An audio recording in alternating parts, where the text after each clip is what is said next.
Award एबा बान्थाखौ मोननानै गोजोननाय मोन्दों।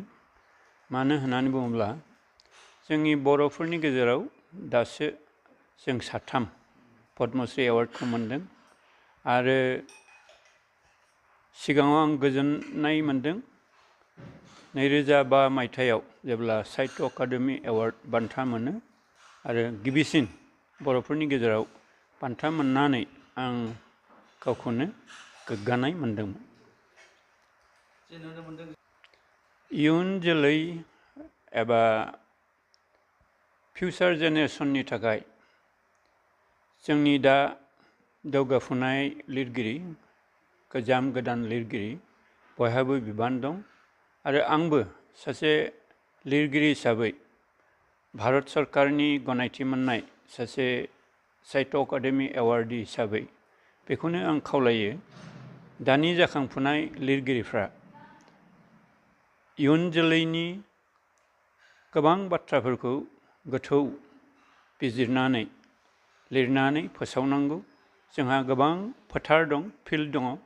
बे फिल्डफ्राव थब्ल'नानै गोथौयै नायबिजिरनायनि गेजेरजों एबा बिजिरसंनायनि गेजेरजों रिसार्च वार्कनि गेजेरजों बेफोरखौ सोराङाव लाबोनांगौ आरो फोसावनांगौ। आरोबाव जाहाथे इयुन जोलैया बेफोरखौनो बिथा खालामनानै साबसिन हामसिन थुनलाइ सोरजिनो हायो आरो बिहोमा होलांनो हायो। बे 8थि फारिलाइयाव जोंनि बर' रावा थिसनजानायनि उनाव बुंनो थाङोब्ला जोंनि गेजेराव मोनसे जावरिखांनाय फैदों आरो बे जावरिखांनायानो जादों गोदान खन्थाइ, रायथाइ, फावथाइ, सल'मा, दावबायनाय, ट्रेभेलग लिटारेचार जायखौ बुङो।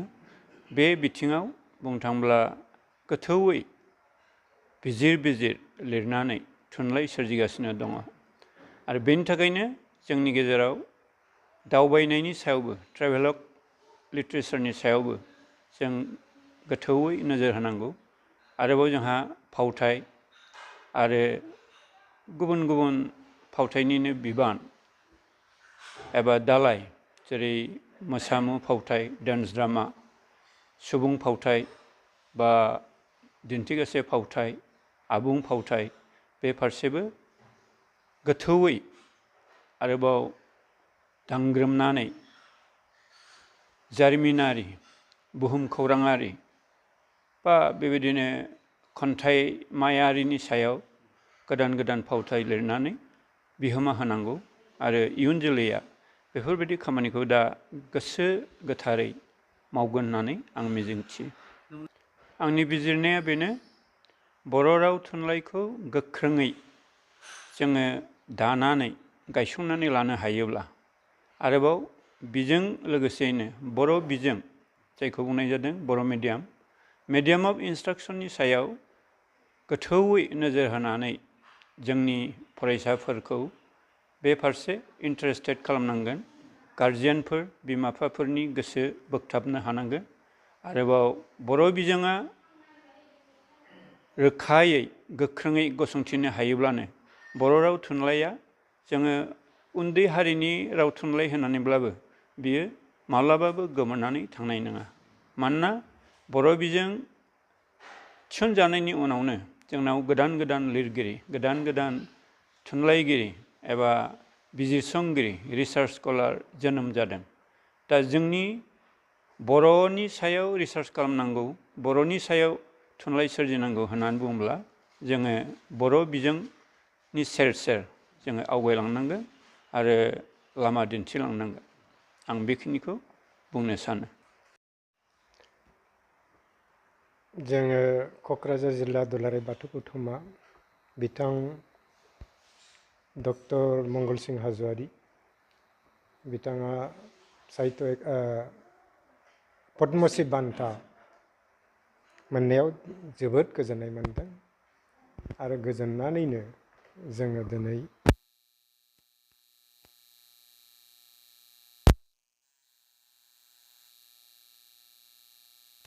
बिथांखौ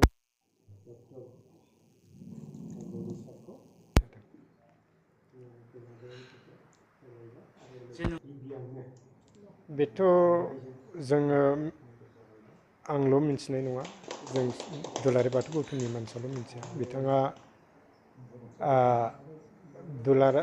धोरोमारि हिसाबै बाथौ धोरोमनि मानसि आरो बे बाथौ धोरोमखौ फोसाबनो थाखायनो दुलाराय बाथौ गौथुमजों 1992 मायथाइयाव दुलाराय बाथौ धोरोमारि गौथुम होननाय मोनसे आफाद दानायाव मैखोम बाहागो लादों आरो बिथाङा गोबाव सम आफादगिरिमोन आरो दा बिथाङा बे आफादनिनो बोसोनगिरि। दा बे हिसाबै बाथौ गौथुमजों गोबाङै खाथियै सोमोन्दो दङ। बेखायनो जोंहा आरोबाव बिथांनि बे पद्मश्री बान्था मोननायाव बांसिनै जों रंजाखांदों, जों गावखौनो देरगानाय मोनदों आरो लोगोसे बिथाङा सासे आगोमा बर' फिसा। मानोना जोंनि बर'फोरनि गेजेराव बिथाङानो 3 नम्बर पद्मश्री बान्था मोननाया आरो बिनि गिबियावबो बिथाङा जिहेतु लिटारेचार आयदायाव, थुनलाइ आयदायाव गोबाङैनो आखाइ होबोखादों। उन्दै समनिफ्रायनो बुंजायो, बिथाङा सेंग्रा समनिफ्रायनो दासिमबो थुनलाइनि बिथिङाव, थुनलाइनि हाबाफारियाव लोगो लाफाबोबाय थादों, हाबा मावबाय थादों आरो बिनिफ्राय बिथाङा गोबां कन्ट्रिबिउसन होबाय, गोबां बिजाब सोरजिबाय, जायनि थाखाय 2005आव बिथाङा गिबि साहित्य एकाडेमि एवार्डखौ मोननो हादों। बिथाङानो दा नेवथोन बुंजायो, साहित्य एकाडेमि एवार्डनि गिबिसिन मोननाय नेवथोन फिसा। दा बेखौ लानानै जोङो खुब गरबि आरो देरगानाय मोनो। धोरोमखौ गोसार होनांगौबा धोरोमा बयजोंबो नाजावजानाय जानांगौ। दा बेखायनो नाजावजानाय धोरोम खालामनो थाखायनो बे दुलाराय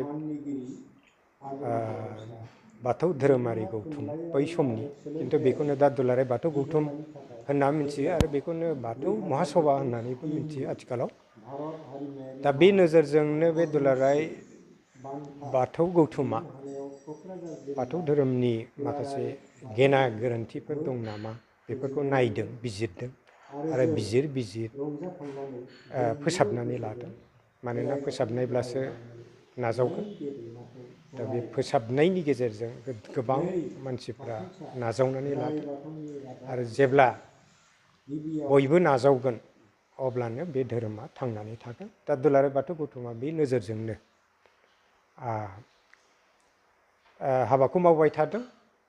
गोबां खामानि दङ, मावदों, जाखिनि मावदों आरो बेबायदि नाजानायनि गेजेरजोंनो बिसेसके बे खालामनांगौ होनबा फोसाबनाय आरो बे फोसाबनाय खामानिखौनो मावगासिनो दङ। बिनि जुनैनो दा गोबां बाथौआरिफ्रा बेखौ नाजावनानै लादों। आरोबाव बे आफादनि नाजानायजोंनो आथिखालाव बाथौ धोरोमखौ सरकाराबो गनायबाय।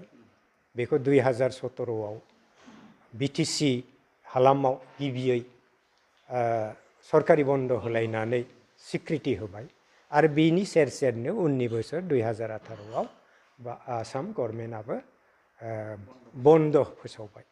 बन्दआ जाहैबाय बाथौ सान हिसाबै माग मासनि नैथि मंगलबार, बेखौ गोथार बाथौ सान हिसाबै फालियो आरो बे सानखौनो हलिडे हिसाबै फोसावदों।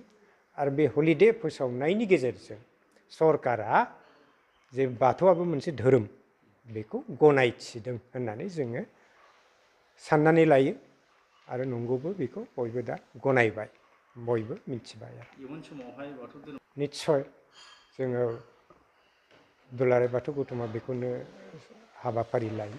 गोबां हाबाफारिनि गेजेराव जेनेबा जोङो बेखौ फोसाबनायनि आदब खायदा गोबां लादों, बेखौ आं दिनै बुंजोबलिया।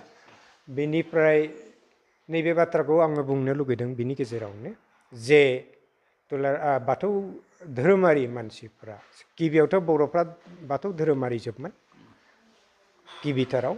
दा बे बाथौ धोरोमारिनि मानसिफोरनिफ्रायनो गुबुन धोरोमफ्राव जोङो बारस्लायलांदों। बिनि जाउनाव बाथौ धोरोमनि अनजिमाया खमायबोबाय थादों।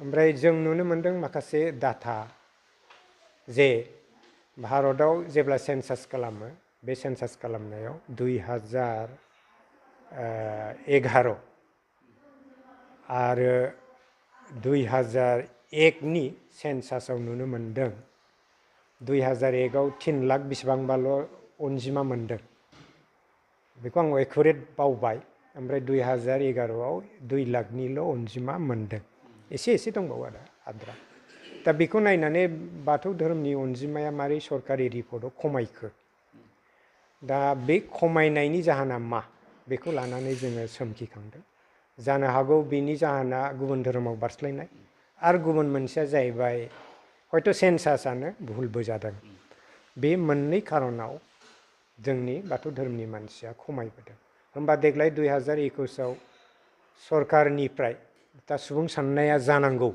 जागोन ओंखायनो बे 2021 नि सुबुं साननायाव जाहाथे असे जायो बे असे जानायखौ जोङो लुबैयो रोखा जानायखौ लुबैयो बेखायनो जोंनि बाथौआरिफोरखौ बयखौबो आं खावलायो जाहाथे सरकारनि सुबुं सानग्रा मानसिफ्रा फैयोब्ला धोरोम कलामखौ फिलआप खालामनो जेब्ला सोङो अब्ला जाहाथे बयबो बाथौआरिफ्रा आं बाथौ होननानै परिचय लायो बेखौ आङो दिनैनि